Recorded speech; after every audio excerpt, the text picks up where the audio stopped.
Welcome back to the Richard Sherman podcast. And I know I talk about Seahawks and Niners and the teams that I played for, but man, this Cowboys drama has got me thinking, what is Jerry doing? Now, Micah Parsons comes out and tells the truth. Micah Parsons was transparent in those statements that he released. Hey, didn't want to do this. I wanted to play for the Dallas Cowboys my whole career. It's my dad's team. I wanted to play for these great fans. I tried my best to get it done. I didn't want to have these closed doors negotiations with the staff. I didn't feel like that was right. And he's right. Unless you're representing yourself, which I've done, then don't talk to a player by himself without his agent present that he's not repping himself. And even if you do, fine, cool.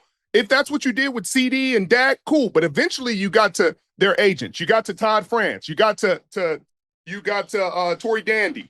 You got to their agents at Athletes First, and Todd France, I think, is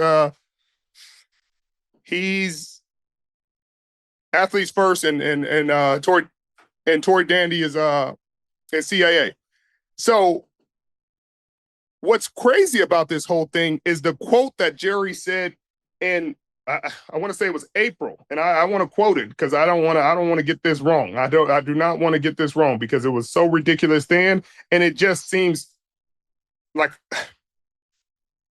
insanity right now after everything that Micah says. Jerry Jones says the agent is not a factor here. It's not something to worry about, and I don't know his name. Now, mind you, Micah Parsons' agent was just named the most powerful agent in the NFL. Best agent, whatever you want to say, but he just got an award for being the best. To say you don't know the name of the most powerful or best, quote unquote, everybody has their opinion, but this is what award he's been given. But you don't know his name, Jerry, seems odd to me. That seems odd. That seems like you're insinuating something. You're insinuating you can do this without him, but you didn't do that for Dak. You didn't do that for CD. You didn't do that with Trey Diggs. You didn't do it without their agents in the room. And even Tory Dandy was praising Jerry for how much he cares about his players, giving CD Lamb financial advice about his future and planning for the future. But Micah Parsons, do we not see the same way, Jerry? Because I haven't heard you before CD Lamb got his contract saying, hey, CD did this, or CD is this, or CD, I don't know if we're going to pay him because of A, B, and C. CD did a great job, played to an all-pro level, got paid. Dak Prescott did a good job, played to an all-pro level, got paid. Micah Parsons, Trey Diggs, played to an all-pro level, got paid. Micah Parsons, 3-time first-team all-pro, still unpaid. And his teammates are saying pay him. Other execs around the league thought it was, beyond a given to pay Micah Parsons. What does Jerry know that we don't know? He's not a bad kid. It doesn't seem on the outside looking in. I haven't heard his teammates say anything about him. You haven't heard any scandals come out about Micah Parsons. You're not hearing, oh man, he's a cancer in the locker room. All you've heard is he's grown as a leader. He's a true competitor. He goes out there and puts it all on the line every single Sunday, Monday, Thursday, whatever day they play.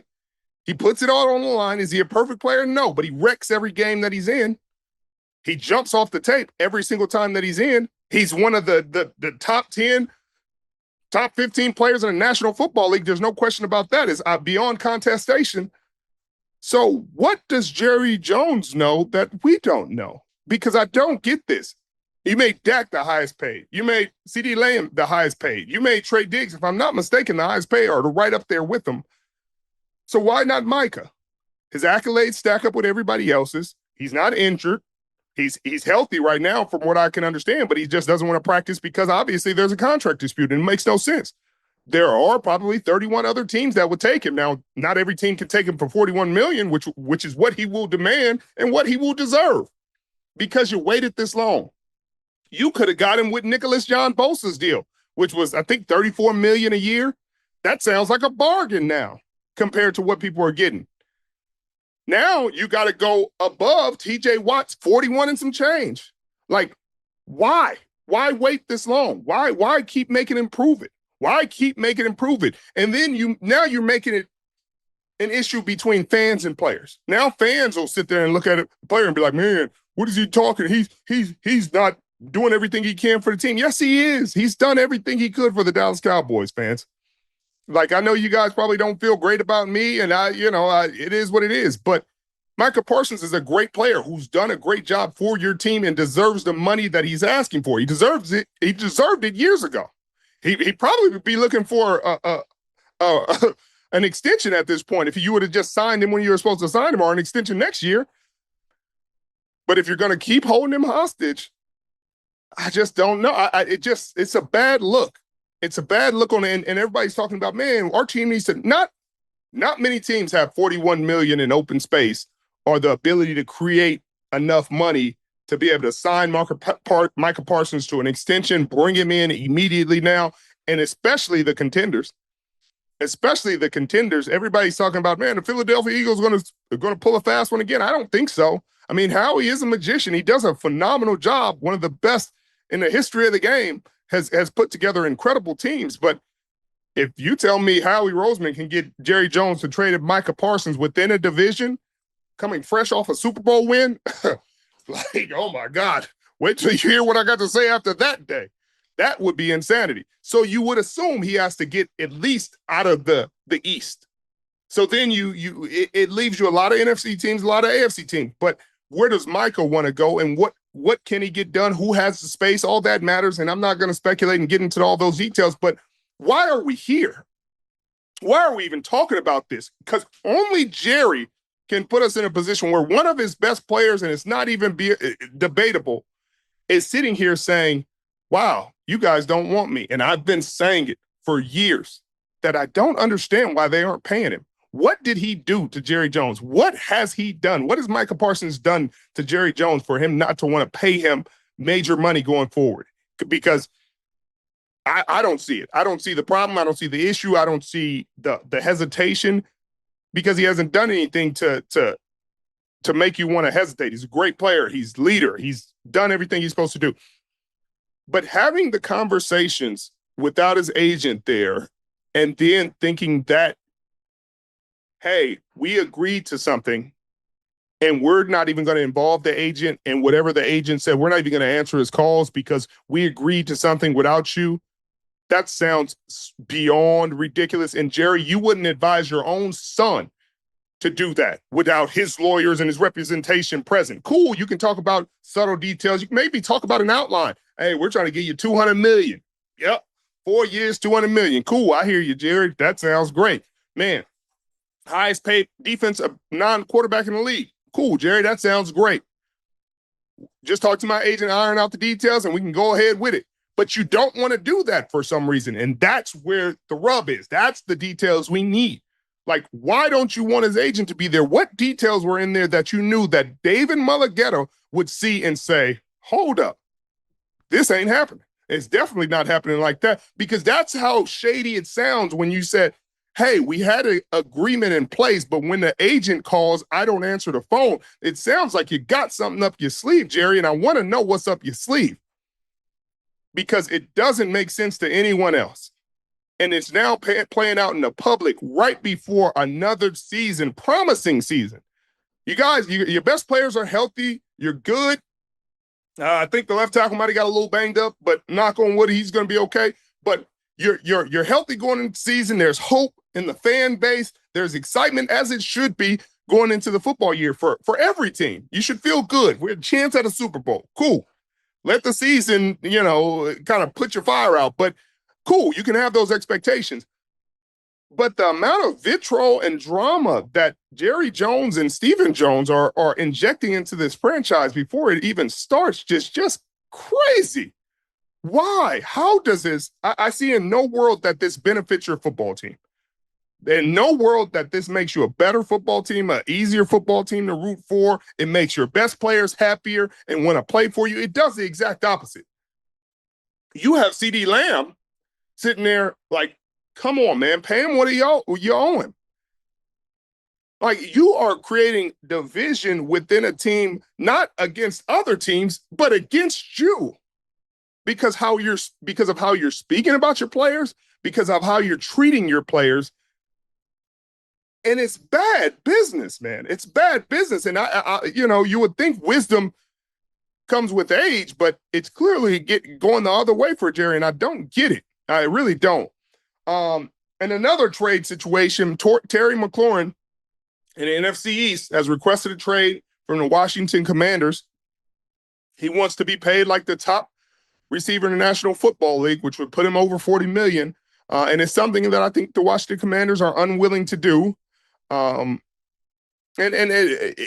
understand both sides of it. You understand from Terry McLaurin's side, hey, you brought another guy in, and I knew that once they brought Debo in and the amount of money he was making, it would cause an issue with Terry McLaurin. I said that when it happened. I said, I just don't know how Terry will respond to this. And everybody told me I was crazy. I said, I don't know, because receivers are that way. Like, you bring in somebody else here, you don't think I'm that great, then show me how much you value me by paying me the amount of money. So then I'll sleep calm at night. I'll sleep good at night. Hey, it's not my world. I didn't create it. That's just how it is, and that's how it's playing out. Terry McLaurin wants security. He wants respect from the Washington Commanders. They are saying they're unwilling to trade him, and they're unwilling to meet his demands. They're willing to put him in the $33, $34 million range that DK Metcalf just signed for. He's unwilling to accept those kind of numbers. Is there another team that is willing to also to not only trade potentially a first?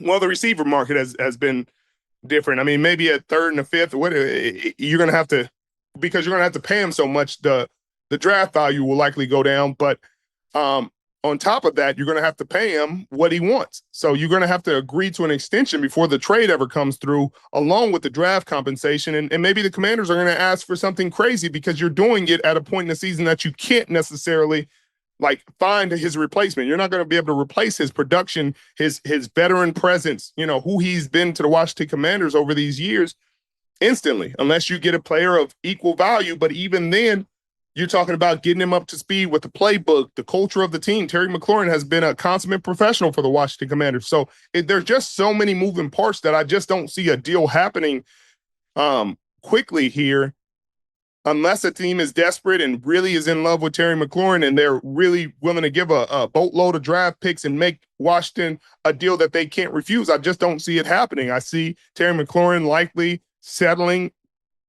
for a contract he doesn't necessarily agree with, and both sides. That's what it'll end up being. It'll be a compromise. Terry McLaurin will get some concessions. The Washington Commanders will get some concessions. Hopefully they shake hands, and Terry McLaurin is a Washington Commander for years to come. But it's going to be a situation that we need to watch. Trey Hendrickson, he's watching practice. He's showing up, and that's a new thing that's happening these days. Players are getting smart because they made it so financially discouraging to sit out and miss games when you're holding out. They put all the control in the team's hands. And so players have taken the control back by saying, I'm going to hold in. And I'm not even necessarily going to say it's a hold in. I'm just going to show up and I'm going to have some undisclosed injury that you can't prove I don't have. And I'm going to get treated for it every day. What are you going to do? You're going to tell me I'm not hurt? You can't do that. Not in this day and age. Not with social media and everything. But you can kind of speculate it.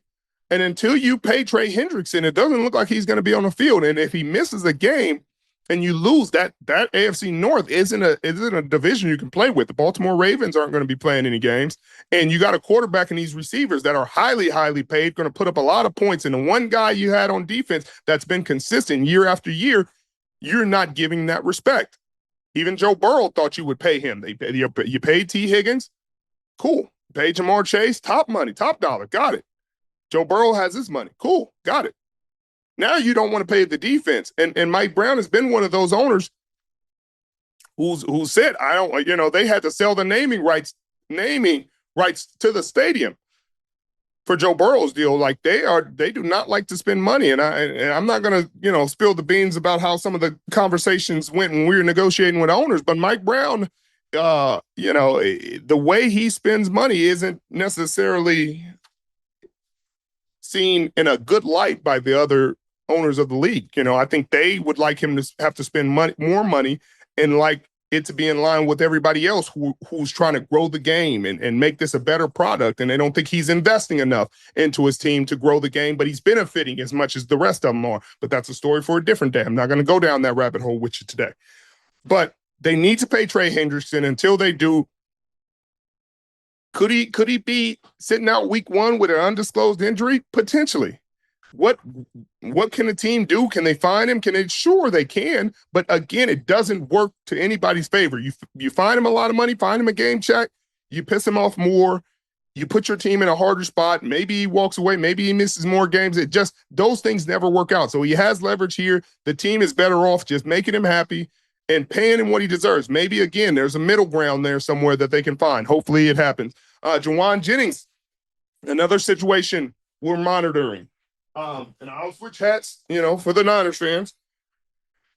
But it's a situation you got to monitor because of what he's asked for publicly to say, either trade me or pay me. And I know Kyle Shanahan and all the coaches are going to say all the right things because they're a team with a great coaching staff, a great culture, a great front office staff, great team, great teammates.